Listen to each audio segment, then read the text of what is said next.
Suami datang dengan isteri dia bercerita pasal gangguan debt collector. Kemudian saya dah bagi dia satu penjelasan. Lepas itu dia balik. 4 bulan kemudian tu suami dia datang jumpa saya. Tiba-tiba kan, saya tanyalah dia, mana isteri? Ada anak je. Lepas tu suami dia menangis. Dia bagi tahu si isteri ni gantung diri. Kenapa dia gantung diri? Diganggu oleh debt collector. Debt collector ini mengganggu di tempat kerja. Dia gantung diri depan anak yang sedang kecil. Anak dia tengok mak dia gantung diri depan tu. Sedih tak sedihnya. Dapatkan khidmat nasihat terlebih dahulu. Takkanlah nak sampai ahli keluarga kita gantung diri, buat yang benda bukan-bukan disebabkan debt collector. Debt collector kat luar sana tu, diorang ni tak berani pun dengan saya. Bila dengan nama Tuan AJ je, mereka tak boleh nak buat apa. Tapi yang masalah lemahnya sistem kita, undang-undang kita, tak ambil action pun. Peminjam, betul, salah, tak bayar hutang. Tapi mereka ini masih lagi dilindung di bawah akta. Peminjam ni ada akta kita sendiri. Bukan pemilik hutang je ada akta boleh menghukum. Bank negara Malaysia lah sepatutnya kena mengambil tindakan terhadap debt collector yang melanggar garis panduan Bank Negara Malaysia.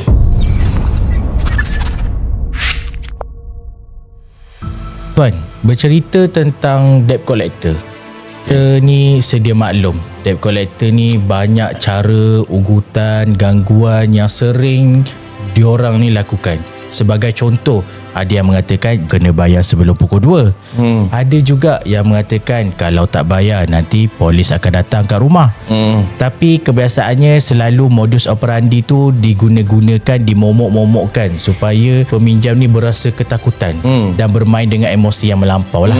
Jadi ada ke tuan yang mana debt collector yang setahu tuan lah yang melakukan modus operandi yang sangat kejam selain daripada yang berdasarkan pengalaman saya lah. Betul, berdasarkan pengalaman tuan. Berdasarkan pengalaman saya selaku perunding kewangan, yang mana kita dah berurusan dengan debt collector pelbagai agensi, pelbagai nama syarikat, bank dan sebagainya. Ada yang satu kes tu yang membuatkan saya terperanjat, yang mana suami datang dengan isteri dia.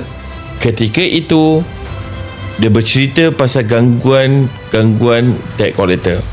Kemudian saya dah bagi dia satu penjelasan dan kita dah advise dia, and then lepas itu dia balik, kita cakap lah dengan dia, nak saya berurusan, yang pasti kena ada some payment dulu untuk kita berunding bayar dekat bank. Okay, so dia pun balik agak lama juga.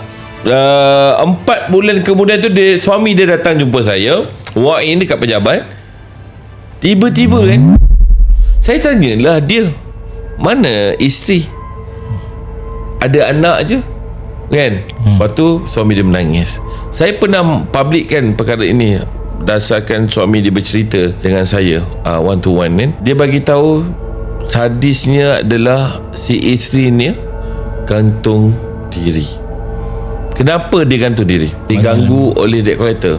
Yang korang hajarnya debt collector ini mengganggu di tempat kerja. Si arwah ni sebenarnya adalah pegawai bank. That's why lah dia gantung diri. Dia malu. Dia gantung diri dekat tingkap yang ada orang kata yang batang besi-besi tu.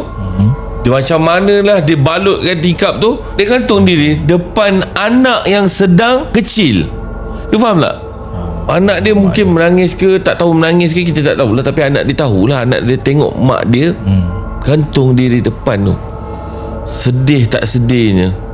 Jadi saya selalu buat video, saya selalu bagi tahu kepada audiens saya kan, follower saya, bahawasanya kalau you all diganggu oleh debt collector, tak perlu takut, tak perlu panik. Debt collector ke third party ke, jangan panik.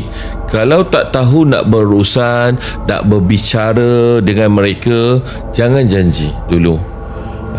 Dapatkan khidmat nasihat terlebih dahulu. Dapat dekat mana? Datanglah, walk in dekat, jumpa Tuan AJ. Takkanlah nak sampai ahli keluarga kita gantung diri, buat yang benda bukan-bukan disebabkan debt collector. Dan kebanyakan jugalah tuan, kita pun sedia maklum lah, ramai yang mana berhutang dengan bank, lepas tu akhirnya terjerumus dalam pinjaman alung juga. So sebab kita tahu yang mana ugutan dan gangguan yang dilakukan oleh debt collector ni juga bermain dengan emosi. Ya. So sangat-sangat melampau lah kita cakap. Betul. Debt collector kat luar sana tu sangat-sangat melampau. Dan diorang ni tak berani pun dengan saya. Kan? Bila dengan nama Tuan AJ je, mereka tak boleh nak buat apa. Kes anda saya. Sebab mereka ni dah langgar akta. Akta tuntutan memang salah. Tapi yang masalah lemahnya sistem kita, undang-undang kita, tak ambil action pun. Si peminjam betul, salah, tak bayar hutang. Tapi mereka ini masih lagi dilindung di bawah akta. Peminjam ni ada akta kita sendiri. Faham tak? Bukan pemilik hutang je ada akta boleh menghukum si peminjam. Peminjam pun ada akta peminjam sendiri. Yang mana debt collector tidak boleh sesuka hati mendedahkan PDPA kita kepada pihak yang ketiga. Walaupun keluarga kita sekalipun datang pejabat sekadar melawat tak apa, nak memastikan si peminjam itu betul-betul bekerja di situ. Tetapi tidak boleh ketuk pintu nak jumpa peminjam, paksa keluar, tak boleh. Ini yang debt collector dekat luar sana buat modus operandi macam ni bertujuan memudahkan urusan mereka supaya peminjam itu datang balik kepada mereka untuk buat bayaran. So bila nak buat bayaran, sebelum pukul 2 pula dia suruh kita tetapkan. Dia tetapkan masa sebelum pukul 2 untuk paksa cari duit. So bila tak ada orang yang boleh tolong si peminjam itu, akhirnya mereka terpaksa buat pinjaman alung. Faham tak? Ini yang pusing sana pusing sini kes alung. That's why lah Tuan AJ sekarang ni berurusan dengan pihak alung pula. Bukan suka-suka hati saya, kalau boleh tak nak berurusan dengan alung. Sebab apa resiko saya kan? Pada peringkat awalnya JAJ Consultant adalah perunding kewangan, penasihat kewangan. Kita berurusan dengan kes-kes mahkamah, under bank, or notis kebangkrapan, penyitaan dan sebagainya. Tapi bila kita dapat pengadu, mereka diganggu oleh debt collector, dan disebabkan debt collector lah mereka pinjam alung, saya terpaksa berunding dengan alung. Jadi kita boleh cakap lah, kita desak agensi-agensi yang sepatutnya, Bank Negara Malaysia lah sepatutnya kena mengambil tindakan terhadap debt collector yang melanggar garis panduan Bank Negara Malaysia. Betul. Jadi penonton-penonton di luar sana, tahulah kalau anda mengalami masalah diganggu oleh debt collector ni, anda tahulah nak cari siapa? Cari Tuan AJ. Boleh datang walk in saja dekat kita punya office. Ya. Okay? Betul. So itu saja. Terima kasih.